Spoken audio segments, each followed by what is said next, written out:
विद्यार्थी मैं क्रांति सर। आज की कक्षा में हम लोग डिस्कशन करेंगे इलेक्ट्रिक डाइपोल को। यदि हम किसी यूनिफॉर्म इलेक्ट्रिक फील्ड में रखते हैं तो इस डाइपोल पर लगने वाले टर्क का मान क्या होता है। ये हमारा एक टॉपिक है और ये बहुत इंपॉर्टेंट टॉपिक है, क्योंकि इस टॉपिक पर एक और थ्योरी बनती है या एक और न्यूमेरिकल बनता है जिसमें हमको किसी इलेक्ट्रिक डाइपोल का टाइम पीरियड कैलकुलेट करना होता है किसी यूनिफॉर्म इलेक्ट्रिक फील्ड में। तो सबसे पहले हम जो स्टडी करेंगे वो ये है कि एक समान विद्युत क्षेत्र में रखे विद्युत द्विध्रुव पर बल आघूर्ण, torque on electric dipole in uniform electric field. तो आइए सबसे पहले हम एक यूनिफॉर्म इलेक्ट्रिक फील्ड ले रहे हैं। विद्यार्थी, यदि हम यूनिफॉर्म इलेक्ट्रिक फील्ड लेते हैं तो इसका मतलब है कि हम इलेक्ट्रिक फील्ड लाइन जो दिखाएंगे वो इलेक्ट्रिक फील्ड लाइन एक दूसरे के पैरेलल होंगे। ठीक है, ओके। यहां पर देखिए, ये यूनिफॉर्म इलेक्ट्रिक फील्ड को सूचित ऐसे किया जाता है। अगर आप किसी पॉइंट चार्ज के कारण इलेक्ट्रिक फील्ड पॉइंट चार्ज के नजदीक लेते हैं तो आप देखिए उसके फील्ड लाइन इस प्रकार से जो होंगे डाइवर्ज करेंगे, पॉजिटिव इसका डाइवर्जेंस होगा, फैलाव होगा, और इलेक्ट्रिक फील्ड लाइन एक दूसरे के पैरेलल नहीं होंगे, क्योंकि चार्ज के नजदीक वाले रीजन में इलेक्ट्रिक फील्ड लाइन की डेंसिटी अधिक होगी और दूर वाले रीजन में इलेक्ट्रिक फील्ड लाइन की डेंसिटी जो होगी वो कम होगी। और इससे ये इसलिए होता है क्योंकि पॉइंट चार्ज के नजदीक इलेक्ट्रिक फील्ड मैक्स अधिक होता है, स्ट्रांग होता है, और पॉइंट चार्ज से दूर जाने पर इलेक्ट्रिक फील्ड का मान जो होता है वो वीक होता चला जाता है। तो इसलिए जब हम यूनिफॉर्म इलेक्ट्रिक फील्ड लेंगे तो यूनिफॉर्म इलेक्ट्रिक फील्ड लेने का मतलब है कि इलेक्ट्रिक फील्ड लाइन की जो डेंसिटी होगी वो हर एक पॉइंट पर एक समान होनी चाहिए। यहां पर देखिए 3 फील्ड लाइन यदि यहां गुजर रहा है इस काल्पनिक एरिया से, तो उतने ही फील्ड लाइन यहां काल्पनिक एरिया से गुजर रहे हैं। तो अगर आपको यूनिफॉर्म इलेक्ट्रिक फील्ड दिखाना है तो आप पैरेलल लाइन से इलेक्ट्रिक फील्ड को डिनोट करते हैं। ओके, तो यहां पर एक यूनिफॉर्म इलेक्ट्रिक फील्ड है, चूंकि मैं इसको डॉट डॉट से दिखा रहा हूं, क्योंकि फील्ड लाइन को हम लोग जब दिखाते हैं तो सबसे अच्छा होता है कि उनको डॉट डॉट से दिखाया जाए। ओके, तो ये यूनिफॉर्म इलेक्ट्रिक फील्ड लाइन है और यह इलेक्ट्रिक फील्ड जो है इसकी जो दिशा है वो, इसको हम ई से सूचित करते हैं, और इसकी जो दिशा है वो है आई डायरेक्शन में। ओके, तो ई वेक्टर बराबर ई आई, या आप इसको ऐसे भी डिनोट कर सकते हैं ई आई डायरेक्शन में। ओके, ये आपका इलेक्ट्रिक फील्ड हो गया, ये यूनिफॉर्म इलेक्ट्रिक फील्ड हो गया।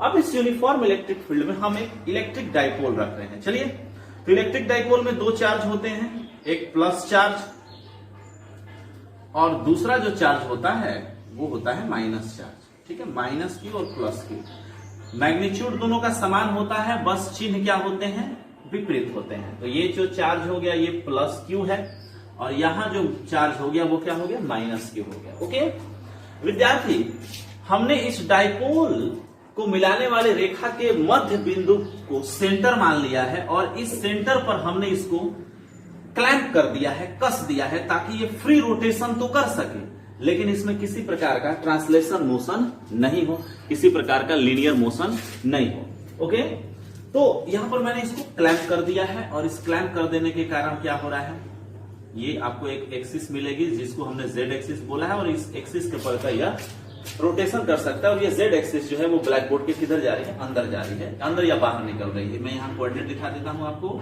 ये हो गया एक्स एक्सिस, ये हो गया वाई, ये हो गया जेड एक्सिस। ओके, कोई दिक्कत, एक्स एक्सिस की ओर यूनिट वेक्टर आई कैप है, वाई की ओर यूनिट वेक्टर जे कैप है और जेड की ओर यूनिट वेक्टर के कैप है। कोई जरूरी नहीं है कि आप आई जे के लिखिए, आप एक्स कैप, वाई कैप और जेड कैप द्वारा भी डायरेक्शन को डिनोट कर सकते हैं। तो यहां पर देखिए, सबसे पहले आप देखिए, अगर इस डाइपोल के बीच की जो डिस्टेंस है यदि वो 2a है, क्योंकि हम लोग पहले भी इसके डिस्टेंस को कितना लेते थे, 2a लेते थे, 2a है, तो इस सेंटर से ये जो डिस्टेंस होगा पॉजिटिव चार्ज का a हो जाएगा और सेंटर से नेगेटिव चार्ज का डिस्टेंस भी कितना होगा, a हो जाएगा। ओके विद्यार्थी, हम मान लेते हैं कि इलेक्ट्रिक फील्ड और इलेक्ट्रिक डाइपोल मोमेंट के बीच का जो कोण है वो कितना है, थीटा है। अब आप कहेंगे सर इलेक्ट्रिक फील्ड तो दिख रहा है, यहां पर पैरेलल है, इलेक्ट्रिक डाइपोल मोमेंटम जो है वो नेगेटिव चार्ज से किधर है, पॉजिटिव चार्ज की ओर है। तो अगर आप यहां पर एक काल्पनिक वेक्टर आगे, एक काल्पनिक वेक्टर ले रहे हैं जो आगे आप बढ़ा रहे हैं, तो ये वेक्टर जो होगा वो इलेक्ट्रिक डाइपोल मोमेंट का आपको मान बताएगा और इसको मैं डिनोट किया है पी वेक्टर से, जिसको हम बोलेंगे electric dipole moment. Moment. Okay, इसको मैंने पी वेक्टर डिनोट किया, जिसका मान आप जानते हैं वो कितना होता है विद्यार्थी, वो होता है 2a इंटू क्यू। ठीक है, क्योंकि मैंने इसको स्केलर फॉर्म में ही लिखा है, आप अब जानते हैं इसको, बाद में आपको लिखने की जरूरत ही नहीं है, क्योंकि यहाँ आपको डिस्टेंस मिल रहा है, चार्ज मिल रहा है। विद्यार्थी यहाँ पर देखिए तो थोड़ा सा इलेक्ट्रिक डाइपोल पर नेट फोर्स क्या लग रहा है, क्योंकि मैंने बोला है कि मैंने इसको पॉइंट सी पर क्लैंप कर दिया ताकि इसमें किसी प्रकार का ट्रांसलेशन मोशन नहीं हो। तो अगर आप यहां पर गौर कीजिए, पॉजिटिव चार्ज हमेशा इलेक्ट्रिक फील्ड की दिशा में एक बल का अनुभव करते हैं, और वह बल होता है जिसको हम एक पॉजिटिव द्वारा डिनोट करते हैं Q into electric field E। और नेगेटिव चार्ज भी इलेक्ट्रिक फील्ड में बल का अनुभव करते हैं Q इंटू E, लेकिन इनकी जो दिशा होती है, वह दिशा जो होती है वो आपको इलेक्ट्रिक फील्ड के विपरीत दिशा में होती है। तो ये हो जाएगा आपको F नेगेटिव बराबर होगा Q इंटू E। ये विद्यार्थी I डायरेक्शन में ये हो गया आपको, क्योंकि यह हॉरिजॉन्टल डायरेक्शन में है तो ये I डायरेक्शन में हो गया, और ये जो फोर्स है वो है आपको माइनस I डायरेक्शन में, क्योंकि ये माइनस Q को थोड़ा सा ऊपर लिख देते हैं। ओके विद्यार्थी, ये कोण थीटा है तो ये भी कोण क्या हो जाएंगे, थीटा हो जाएंगे। ओके विद्यार्थी, थोड़ा सा गौर करते हैं, ये हो गया आपको P वेक्टर, और ये हो गया आपको F वेक्टर, और ये हो गया आपको इलेक्ट्रिक फील्ड E वेक्टर। थोड़ा सा गौर कीजिए तो डाइपोल मोमेंटम P और इलेक्ट्रिक फील्ड E के बीच का कोण कितना है, थीटा है।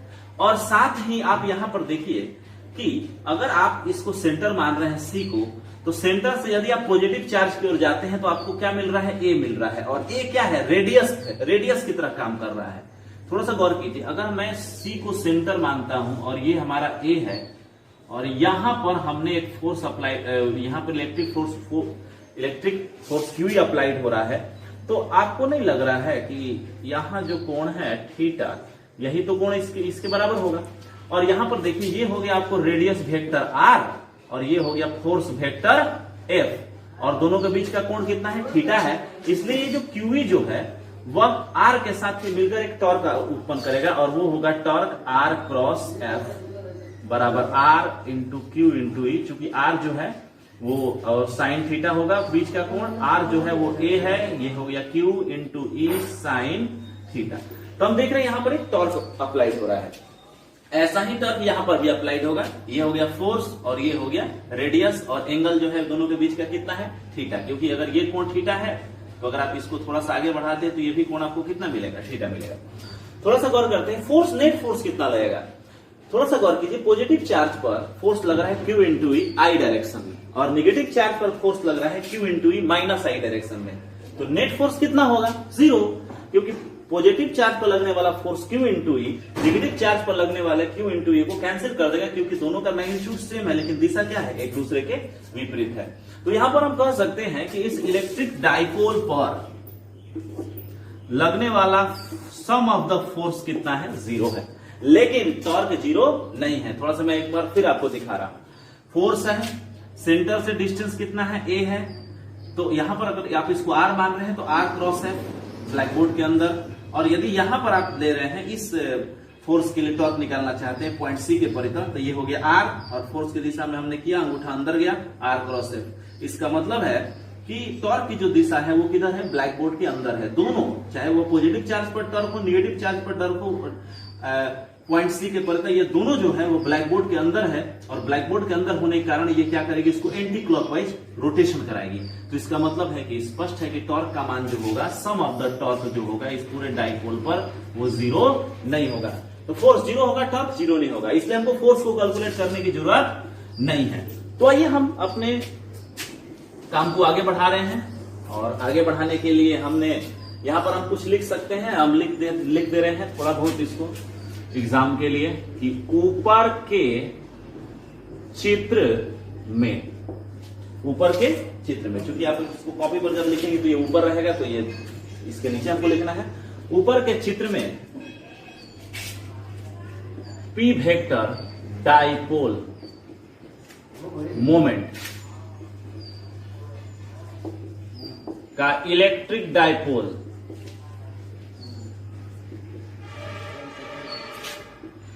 को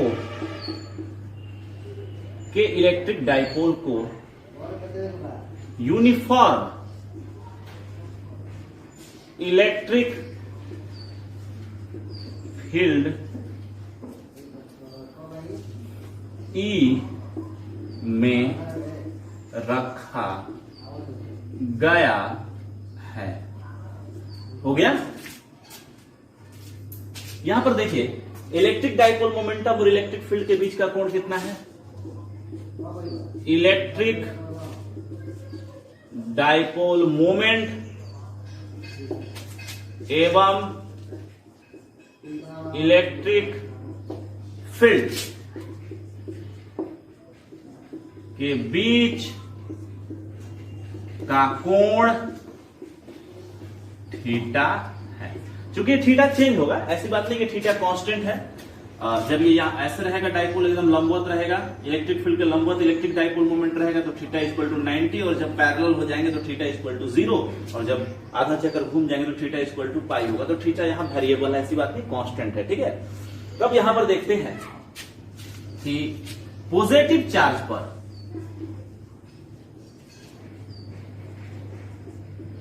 फोर्स, इलेक्ट्रिक फोर्स कितना होगा?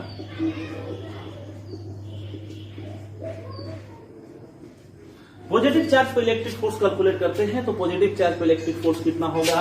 F पॉजिटिव विद्यार्थी Q इंटू E। किस डायरेक्शन में चला जी? आई कैप डायरेक्शन। नेगेटिव चार्ज पर यहां पर टॉर्क ही कैलकुलेट कर लेते। ठीक है। तो पॉजिटिव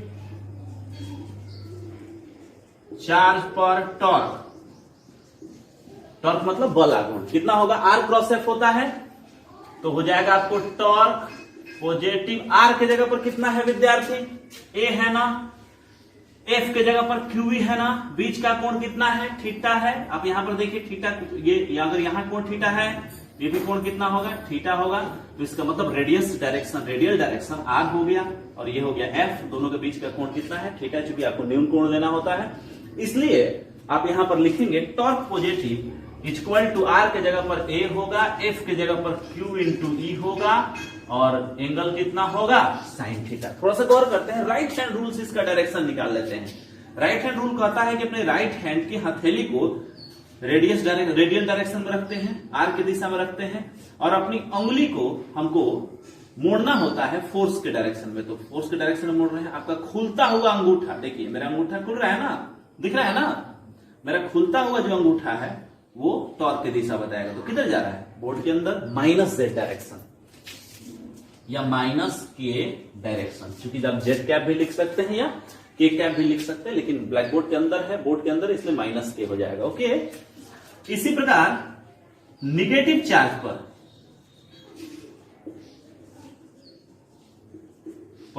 फोर्स, इलेक्ट्रिक फोर्स या फोर्स कितना हो जाएगा? F निगेटिव बराबर, थोड़ा सा गौर करते हैं, इलेक्ट्रिक फील्ड आई डायरेक्शन में है, निगेटिव चार्ज पर माइनस आई डायरेक्शन में फोर्स लगेगा, Q इंटू ई, Q इंटू ई माइनस आई डायरेक्शन। ओके विद्यार्थी, आइए हम थोड़ा सा आगे बढ़ रहे हैं।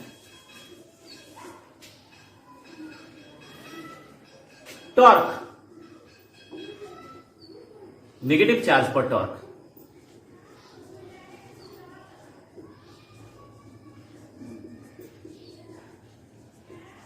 नेगेटिव चार्ज पर टॉर्क कितना होगा? थोड़ा सा गौर करते हैं। आर क्रॉस एफ होता है, सेंटर से दूरी ये हो गया आर की जगह पर ए, लेकिन इसका डायरेक्शन किधर है? नीचे है, ये नीचे इधर जा रहा है मेरे उंगली की दिशा में, और एफ फोर्स इधर है, दोनों के बीच का कोण कितना है? थीटा है। A into q e, a into q e sine theta. तो हो जाएगा आपको torque on negative charge equal to a into q e sine theta. Direction थोड़ा सा देखते हैं राइट हैंड रूल से। अपने राइट हैंड के पाम को, हथेली को सबसे पहले आर वेक्टर की ओर रखिए। आर वेक्टर मतलब ए की ओर रखिए, तो ए इधर जा रहा है ना, ए की ओर, और अपने अंगुलियों को किधर मोड़ना है? अपने अंगुलियों को किधर मोड़ना है विद्यार्थी? फोर्स के डायरेक्शन में मोड़ दिया मैंने। मेरा अंगूठा किधर खुल रहा है? बोर्ड के अंदर जा रहा है, और बोर्ड के अंदर का जो डायरेक्शन है वो क्या है? माइनस के डायरेक्शन है, क्योंकि बोर्ड के बाहर प्लस के मैंने लिया है। तो ये भी कितना हो जाएगा? माइनस के डायरेक्शन। यहां पर देखिए पॉजिटिव चार्ज पर भी जो टॉर्क है वो है माइनस के डायरेक्शन, और निगेटिव चार्ज पर जो टॉर्क है वो है माइनस के डायरेक्शन। इसका मतलब दोनों टॉर्क की जो दिशा है वो सेम है, और इसका मतलब दोनों टॉर्क क्या होंगे, आपस में जुड़ जाएंगे। तो इसलिए डाइपोल पर net torque tau dipole equal to होगा tau positive plus tau negative. कोई दिक्कत है? चलिए बहुत अच्छा, गौर करते हैं विद्यार्थी। टाउ पॉजिटिव कितना आया?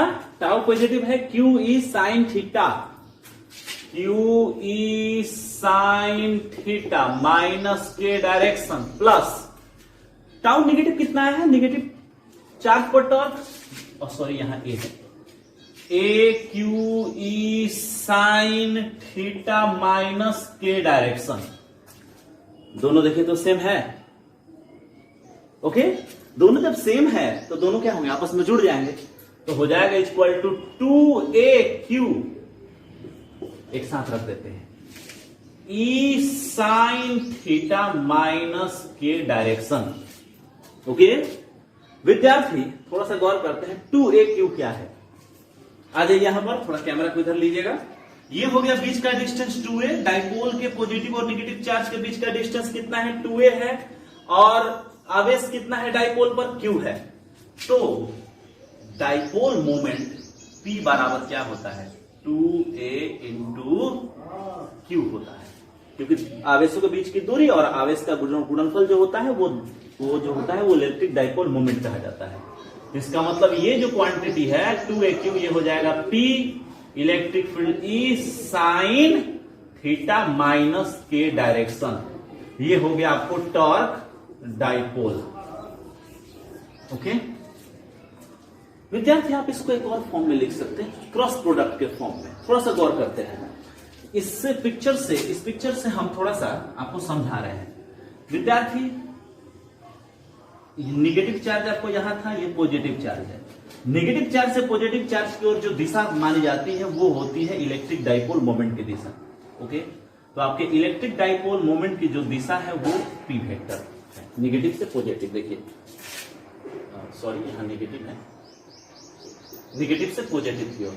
और इलेक्ट्रिक फील्ड जो है वो पैरेलल है, हॉरिजॉन्टल डायरेक्शन में, और इसको मैंने डिनोट किया है ई। और दोनों के बीच का जो कोण है वो कितना है? थीटा है। तो यहां पर देखिए थीटा है। आप ये देखिए कि इलेक्ट्रिक फील्ड ई और डाइपोल मोमेंटम पी जो है वो XY प्लेन में है। अगर आप इसको कोऑर्डिनेट सिस्टम पर दिखा रहे हैं, ये हो गया x, ये हो गया y और ये हो गया z, तो आपको p वेक्टर और e वेक्टर XY प्लेन में है। तो इसका मतलब है कि इनका जो क्रॉस प्रोडक्ट होगा वो किधर होगा? z डायरेक्शन में होगा, k डायरेक्शन में होगा, मतलब ब्लैक बोर्ड के बाहर होगा या ब्लैक बोर्ड के अंदर होगा। तो यहां पर देखिए डाइपोल, चूंकि टॉर्क तो एक वेक्टर क्वांटिटी है, और यहां पर आप देखिए कि इसका जो डायरेक्शन आ रहा है टॉर्क का, वो आ रहा है ब्लैक बोर्ड के अंदर, मतलब -z डायरेक्शन में या -k यूनिट वेक्टर की ओर। और यहां पर देखिए P और E जो है वो XY प्लेन में है। तो ऐसा हो सकता है कि P और E का जो क्रॉस प्रोडक्ट हो, क्योंकि P और X और Y प्लेन में यदि कोई दो राशि है और उनका यदि क्रॉस प्रोडक्ट निकालते हैं तो उस प्लेन के परपेंडिकुलर वो आती है, या तो +z आएंगी या -z आएंगी। तो यहां पर स्पष्ट है कि अगर -k डायरेक्शन हमको प्राप्त करना है P और E से, तो हम इनका क्रॉस प्रोडक्ट कर देते हैं। तो कई क्रॉस प्रोडक्ट कर रहे हैं इनका। तो अगर हम P को फर्स्ट वेक्टर माने और E को सेकंड वेक्टर माने, तो इनका क्रॉस प्रोडक्ट क्या होगा? PE। PE का क्रॉस प्रोडक्ट होगा PE साइन थीटा। सबसे पहले PE साइन थीटा, और डायरेक्शन किधर होगा? फर्स्ट वेक्टर है P, सेकंड वेक्टर E है, तो P क्रॉस E, तो बोर्ड के किधर जाएगा? अंदर जाएगा, और अंदर जाएगा तो -z डायरेक्शन, और -z डायरेक्शन को हम क्या डिनोट करते हैं? -k कैप से डिनोट करते हैं। इसका मतलब है कि हम PE sine theta -k direction को लिख सकते हैं P क्रॉस E, दो वेक्टरों का क्रॉस प्रोडक्ट, जिसमें first vector electric dipole moment है और सेकंड वेक्टर क्या है? इलेक्ट्रिक फील्ड है। ओके, तो आपने समझ लिया। तो इसलिए हम क्या लिख सकते हैं? इसलिए torque on dipole equal to लिखेंगे P vector cross E vector. Easy है? कितना इजी है देखिए तो। टॉर्क कितना लगेगा इलेक्ट्रिक डाइपोल पर? P cross E। ओके, थोड़ा सा इसको देखते हैं विद्यार्थी, थोड़ा सा हम फिजिकली और इसको फॉर्मूले को मैथमेटिकली दोनों चेक करना चाहते हैं, ताकि हम इस बात को कंफर्म कर सके कि हमने सही काम किया और थोड़ा सा हमको फिजिकल इंस्टीट्यूशन भी इसका प्राप्त हो जाए। तो गौर करते हैं विद्यार्थी, ये आपका डाइपोल है, चूंकि यहां दिख रहा है, यहां पर देखने में दिक्कत नहीं ना, कैमरा यहां कवर कर रहा है ना, ठीक है। नहीं कर रहेगा तो आप थोड़ा सा कैमरा को इधर कर लीजिएगा, ठीक है, थोड़ा सा इधर कर लीजिए अगर आपको दिक्कत हो रहा है तो, ठीक है। तो यहां पर देखिए, क्योंकि बच्चे लोगों को दिखने में दिक्कत नहीं होना चाहिए, तो बच्चे के साथ दिख नहीं रहा है तो वहां तो कमेंट बॉक्स में बताएंगे, फिर मुझे दोबारा वीडियो बनाना पड़ेगा। यहां पर गौर कीजिए, हम यहाँ डाइपोल ले रहे हैं और ये हमारा इलेक्ट्रिक फील्ड हो गया। सॉरी, तो अच्छा सा बना दे हैं। ओके विद्यार्थी, ये हमारा इलेक्ट्रिक फील्ड है और इस इलेक्ट्रिक फील्ड में हमने एक डाइपोल को ऐसे रखा है जिससे उसका इलेक्ट्रिक डाइपोल जो मोमेंट है पी वेक्टर, वो इलेक्ट्रिक फील्ड के पैरेलल हो जाए। ये माइनस, ये प्लस, और इलेक्ट्रिक डाइपोल मोमेंट जो है वो पी वेक्टर जो है वो ई के पैरेलल है। तो यहां पर देखिए, तो पी और ए एक दूसरे के पैरेलल है और दोनों एक दूसरे के पैरेलल हैं। तो आप देखिए, पॉजिटिव चार्ज पर फोर्स लगेगा QE और नेगेटिव चार्ज पर फोर्स लगेगा QE। ये इधर लगेगा, नेगेटिव चार्ज पर इधर लगेगा। गौर कीजिए, यहां पर इसकी जो डायरेक्शन होगा वो होगा I और इसका डायरेक्शन होगा -I। अब ये देखिए, अगर आप इसको सेंटर मानते हैं तो ये हो जाएगा A और ये हो जाएगा A। विद्यार्थी, A की दिशा किधर है? वो भी I पर ही है, क्योंकि मैंने डाइपोल को इलेक्ट्रिक फील्ड के पैरेलल रखा है और इलेक्ट्रिक फील्ड I डायरेक्शन में है, तो इसलिए डाइपोल की जो एक्सिस है वो I डायरेक्शन में है। तो चूंकि A जो है वो सेंटर C से डिस्टेंस है आवेशों का, और यदि हम उसको वेक्टर की तरह समझते हैं, वो R वेक्टर की तरह है, तो वो किधर है? वो भी I डायरेक्शन में है, एक्स एक्सिस पर है, हॉरिजॉन्टल है। तो A का यूनिट वेक्टर भी कितना हो जाएगा? I, और फोर्स का भी यूनिट वेक्टर कितना है? I। और यदि आप A और QE अर्थात R और फोर्स F का क्रॉस प्रोडक्ट करते हैं तो I क्रॉस I कितना होगा? 0। I क्रॉस I कितना होगा? 0। और इसका मतलब कोई टॉर्क नहीं लगेगा। और यहां पर भी देखिए, अगर आप इसको इस फॉर्मूले से समझना चाहते हैं तो यदि P और E पैरेलल हैं तो उनके बीच का कोण कितना है? 0 है। P क्रॉस E बराबर P sine theta, sine 0 equal to 0, इसलिए टॉर्क कितना लगेगा? 0। तो इससे स्पष्ट है कि टॉर्क के लिए हमने जो फिजिकली जो हमने समझा कि टॉर्क इस अवस्था में 0 लगेगा, वही मान हमको प्रदान कर रहा है हमारा थ्योरी, टॉर्क ऑन डाइपोल बराबर P क्रॉस E। तो आपको इस बात को याद रखना है कि टॉर्क ऑन डाइपोल बराबर P क्रॉस E। थोड़ी देर के लिए मैं रुक रहा हूं और इस वीडियो में आगे भी बढ़ रहा हूं, थोड़ी देर के लिए मैं रुक रहा हूं ताकि मैं ब्लैक बोर्ड को साफ कर सकूं। ओके, तो विद्यार्थी, अभी हमने जो टॉपिक पढ़ा, इस टॉपिक में हमने क्या सीखा? हमने इस टॉपिक में सीखा, यहां पर मैं लिख देता हूं कि टॉर्क ऑन डाइपोल बराबर होता है P क्रॉस E, या हो जाएगा PE साइन थीटा मैग्नीट्यूड, और डायरेक्शन इसका कितना था? माइनस के डायरेक्शन। ये कब? जब इलेक्ट्रिक फील्ड और electric dipole moment XY plane में हो तब। अगर वो खुद YZ प्लेन में हो तो उसके लंबवत आपको X डायरेक्शन में जो होगा वो इलेक्ट्रिक डाइपोल पर लगने वाला टॉर्क होगा। ओके, तो थोड़ा सा गौर करते हैं कि इस थ्योरी को समझने के लिए, इस थ्योरी को कंप्लीट करने के लिए, ताकि हम और कॉन्फिडेंस हमें आ सके कि हम थ्योरी को समझ लिए हैं, तो हम इसके लिए एक न्यूमेरिकल लेते हैं। और इसको मैं न्यूमेरिकल के तौर पर नहीं लिया हूं क्योंकि यह कभी कभी थ्योरी के तौर पर भी रहता है। जैसे एक दो बार ये CBSE में भी आता है और बिहार बोर्ड में एक बार ये आया था टाइम पीरियड कैलकुलेट करने के लिए। तो हम यहाँ पर हमारे जो आजकल जो न्यूमेरिकल है, या आप इसको एक छोटी सी थ्योरी भी कर सकते हैं, जो इलेक्ट्रिक डाइपोल पर टॉर्क के सूत्र को या टॉर्क के फॉर्मूले का एप्लीकेशन है, वहां पर हमने लिखा है time period of electric dipole, time period of electric dipole in uniform electric field. थोड़ा सा मैं इस क्वेश्चन को आपको समझा देता हूं क्या है। मान लेते हैं आपके पास एक इलेक्ट्रिक फील्ड है, थोड़ा सा गौर कीजिए, और इसमें आपने एक इलेक्ट्रिक डाइपोल रखा है। ओके विद्यार्थी, आप यहां पर देखिए QE, अब यहां पर देखिए माइनस साइन है, ये प्लस साइन है। थोड़ा सा गौर कीजिए, ये जो डाइपोल है ये ये क्लॉकवाइज दिशा में रोटेट करने का प्रयास कर रहा है, ठीक है, और क्लॉकवाइज दिशा में रोटेट करके यह अपने इक्विलिब्रियम कंडीशन में आ जाएगा, उस अवस्था में आ जाएगा जब इस पर कोई टॉर्क नहीं लगे। और वो अवस्था क्या है? वो अवस्था है जब E वेक्टर जो है पैरेलल हो जाएगा इलेक्ट्रिक डाइपोल मोमेंट के, अर्थात टॉर्क डाइपोल को इलेक्ट्रिक फील्ड के पैरेलल ला देगा। ओके, अब देखिए ये इक्विलिब्रियम कंडीशन हो गया, क्योंकि ये स्टेबल इक्विलिब्रियम कंडीशन है। अब हम क्या करते हैं कि इस डाइपोल को थोड़ा सा डिस्प्लेस कर देते हैं, ऐसे थोड़ा सा डिस्प्लेस कर देते हैं, बहुत ज्यादा नहीं, थोड़ा सा डिस्प्लेस करके छोड़ देते हैं। जब हम थोड़ा सा डिस्प्लेस करके छोड़ेंगे तो क्या होगा, ये इसके मीन पोजीशन की ओर, चूंकि ये स्टेबल इक्विलिब्रियम में है तो मीन पोजीशन की ओर एक टॉर्क लगेगा, और ये टॉर्क जो होगा वो उसको क्या करना है, करेगा इक्विलिब्रियम कंडीशन में लाने का प्रयास करेगा, और इस प्रक्रिया में ये क्या करेगा, ऑसिलेशन करना शुरू कर देगा मीन पोजीशन के अगल बगल, इस प्रकार से। अगर यहां पर इसके पाइवोट पॉइंट पर या इसके जो रोटेशनल एक्सिस है वहां यदि फ्रिक्शन नगण्य हो तो ये क्या करेगा, बहुत ज्यादा बहुत टाइम तक ऑसिलेशन ऐसे करता रहेगा। ठीक है, और इस प्रकार के ऑसिलेशन जो होते हैं वो तब होते हैं जब हम किसी मटेरियल में इलेक्ट्रोमैग्नेटिक फील्ड अप्लाई करते हैं, और इसको हम लोग कहते हैं डाइपोल ऑसिलेशन। और इस डाइपोल के ऑसिलेशन से इलेक्ट्रोमैग्नेटिक फील्ड भी पैदा होते हैं, जिसके बारे में आप उच्च कक्षा में स्टडी करते हैं। ठीक है, तो हमारा यही आज हमारा प्रॉब्लम है कि हमको इस इलेक्ट्रिक डाइपोल का टाइम पीरियड कैलकुलेट करना है। थोड़ा सा गौर करते हैं,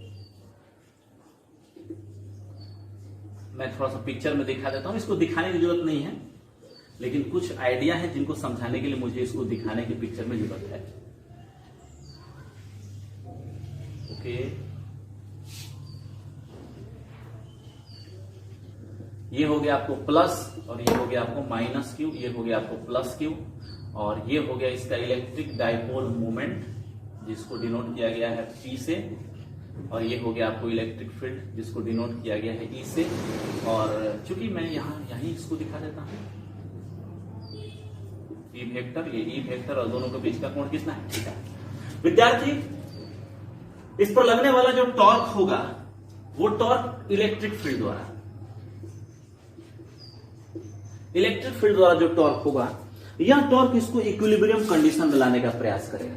तो इक्विलिब्रियम कंडीशन में लाने का प्रयास करेगा, तो ये अगर यहां पर है तो इक्विलिब्रियम कंडीशन इसका कब होगा, जब P वेक्टर जो है वो E के पैरेलल हो जाए। तो इसका मतलब ये जो डाइपोल है वो लाइन अप हो जाएगा इलेक्ट्रिक फील्ड की दिशा में, ऐसे।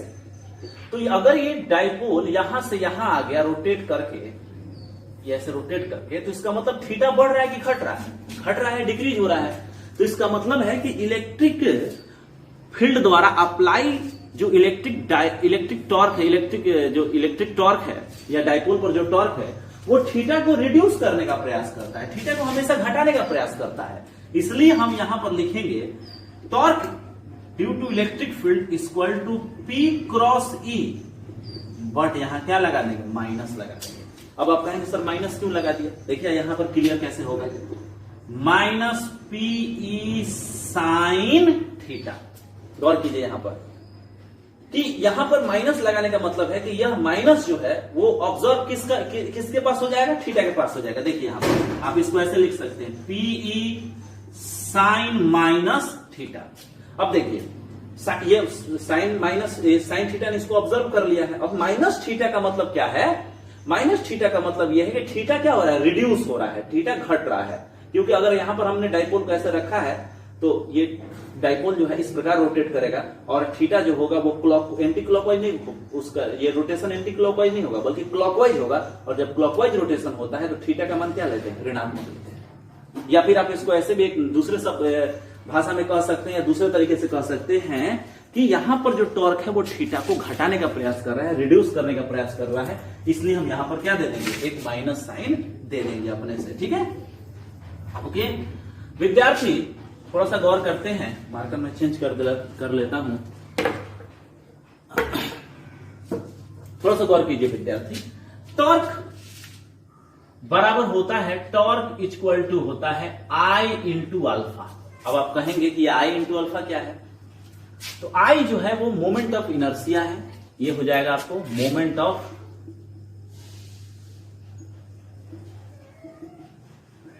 इनर्शिया, और अल्फा है एंगुलर एक्सेलरेशन। मार्कर ठीक नहीं चल रहा है, angular acceleration. Moment of inertia का मतलब होता है कि जब भी कोई बॉडी रोटेट करती है तो उसका जड़त्व का जो गुण होता है, इनर्शिया गुण जो होता है, वो केवल मास पर डिपेंड नहीं करता है, बल्कि इस बार भी डिपेंड करता है कि वो जब रोटेट कर रही है तो सेंटर से उस ब्लॉक की या उस मास की जो दूरी है वो क्या है, ज्यादा दूरी होगी तो इसका मतलब है कि उसका मोमेंट ऑफ इनर्शिया अधिक हो जाएगा। जैसे एक सिंगल पार्टिकल है और सिंगल पार्टिकल का मास m है और उसका रेडियस a है और वो पॉइंट C के परितः रोटेट कर रही है, तो इसका मोमेंट ऑफ इनर्शिया होगा m इंटू आर स्क्वायर। तो उसी प्रकार से ये डाइपोल है और ये पॉइंट C के परितः रोटेशन कर रही है, तो इस रोटेशन के फलस्वरूप इसका मोमेंट ऑफ इनर्शिया हमको क्या करना है, इसका मोमेंट ऑफ इनर्शिया जो होगा उसको मैंने मान लिया है I, और एंगुलर एक्सेलरेशन जो है वो अल्फा है। एंगुलर एक्सेलरेशन अल्फा को हम लिख सकते हैं डी स्क्वायर थीटा बटा डी टी स्क्वायर। चूंकि एक्सेलरेशन a बराबर होता है d square x by d t square. चूंकि अगर आप रोटेशन मोशन में हैं, अगर कोई बॉडी रोटेट कर रही है तो डिस्प्लेसमेंट, लीनियर डिस्प्लेसमेंट x के जगह पर रोटेशनल डिस्प्लेसमेंट या एंगुलर डिस्प्लेसमेंट थीटा होता है। तो हम करते कुछ नहीं है, यदि हम यहाँ x के जगह पर x को थीटा से रिप्लेस कर देते हैं तो a को हम अल्फा से रिप्लेस कर देंगे और ये पूरी मैथमेटिक्स जो होगी वो लीनियर मोशन से, ट्रांसलेशन मोशन से रोटेशन मोशन की ओर हो जाएगी। ओके, तो समझ में आया। तो अब यहां पर मैं टॉर्क की जगह पर लिख रहा हूं I into D square theta बटा डी टी स्क्वायर बराबर माइनस पीई साइन थीटा। अब देखिए थोड़ा सा विद्यार्थी, यहां ट्रिक है, थोड़ा सा मैथमेटिकल आपको समझ रखना है कि अगर हम, ये हमारा इलेक्ट्रिक फील्ड हो गया, और अगर हम रोटेशन का इसको ऑसिलेशन कराना चाहते हैं तो हम इस डाइपोल को थोड़ा सा विस्थापित करके छोड़ देते हैं। थोड़ा सा विस्थापित करने का मतलब क्या है कि ये जो थीटा कोण बन रहा है वो बहुत स्मॉल होगा, और यदि थीटा का मान स्मॉल होता है तब हम साइन थीटा को अप्रोक्सीमेटली इक्वल टू क्या लेते हैं, थीटा लेते हैं। तो इसलिए हम यहां अप्रोक्सीमेशन कर रहे हैं। क्या अप्रोक्सीमेशन करेंगे, I equal to d square theta बटा डी टी स्क्वायर बराबर माइनस पीई थीटा। चूंकि यहां लिख सकते हैं थीटा टेंस टू स्मॉल, तो साइन थीटा जो होगा वो प्रवृत्त करेगा किसकी ओर, थीटा की ओर। क्योंकि आप कहेंगे कि सर अगर ये थीटा का मान स्मॉल नहीं हो, थीटा का मान मेजरेबल हो, अधिक हो, ज्यादा स्मॉल नहीं हो, इतना स्मॉल नहीं हो कि हम उसको अप्रोक्सीमेशन कर सके, तब क्या होगा। तो उसके लिए बीएससी में थ्योरी होती है। आप जब वहां आएंगे तो हम उसको पढ़ाएंगे। हमने अपने कुछ स्टूडेंट्स को पढ़ाया भी है जो हमारे पास पढ़े हैं, लेकिन वो लंबी प्रक्रिया है, लंबी थ्योरी है, हम उधर जाएंगे नहीं। ठीक है, हमको आईएससी में जितना हमको पढ़ना है उतना ही हम पढ़ेंगे। ओके, तो डी स्क्वायर थीटा बटा डी टी स्क्वायर, और ये आई जाकर बट्टा में लग जाएगा, ये हो जाएगा पीई बट्टा आई माइनस यहां और थीटा यहां। अब देखिए तो याद आ रहा है ये किस चीज का इक्वेशन है।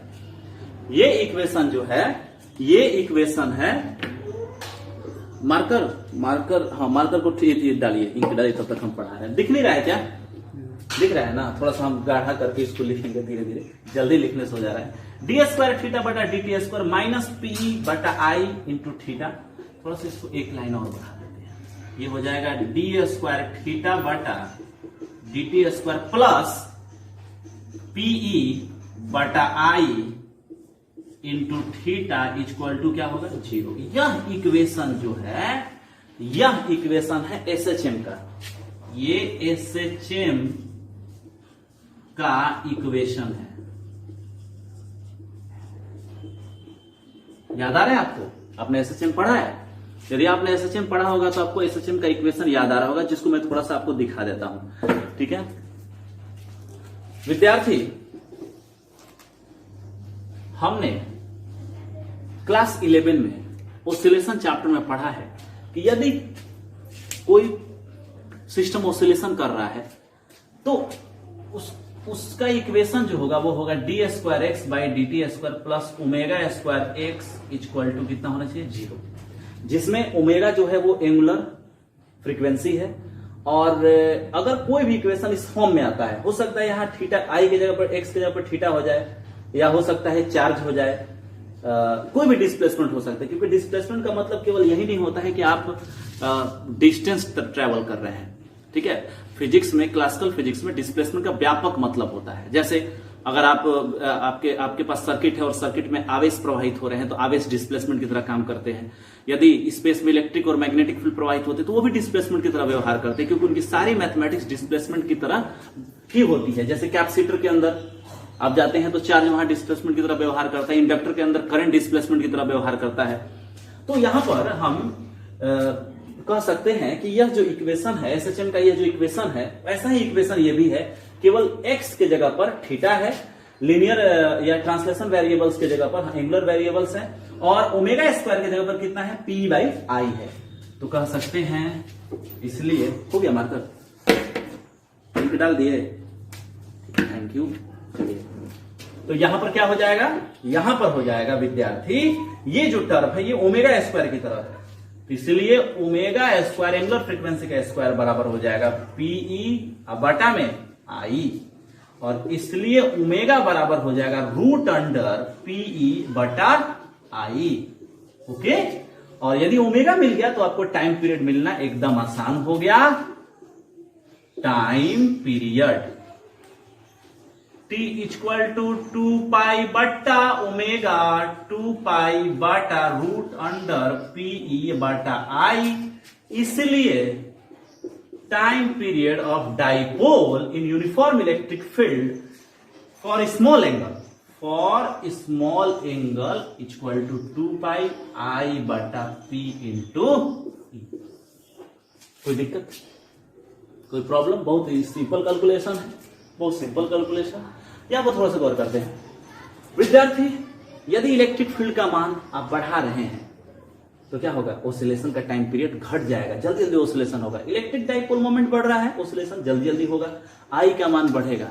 अगर मान लीजिए डाइपोल जो है उसमें जो आपने आवेश रखा है, जिस मास पर आपने उसको रखा है, वो मास का मान बढ़ जाए, उसका रेडियस बढ़ जाए, तो क्या होगा, वो स्लो ऑसिलेशन करना शुरू कर देगा। ठीक है, तो इस प्रकार से ये डाइपोल का टाइम पीरियड हो गया। इस टॉर्क की तरह मत दिखे, थोड़ा सा इसको ऐसे लिख देते हैं, स्टाइलिश लिखने की जरूरत नहीं है, नहीं तो वो दिख जाएगा टॉर्क की तरह। ओके, तो इस प्रकार से मैंने इलेक्ट्रिक डाइपोल पर लगने वाले टॉर्क का व्यंजक प्राप्त किया, और इसका एप्लीकेशन करके मैंने यूनिफॉर्म इलेक्ट्रिक फील्ड में स्मॉल ऑसिलेशन के लिए डाइपोल का टाइम पीरियड कैलकुलेट किया है। ओके विद्यार्थी, आप इसको अपने पेपर पर अच्छी तरह से लिख लेंगे। अगली कक्षा में जब हम लोग आएंगे तो हम स्टडी करेंगे इलेक्ट्रिक डाइपोल की एनर्जी के बारे में। Thank you.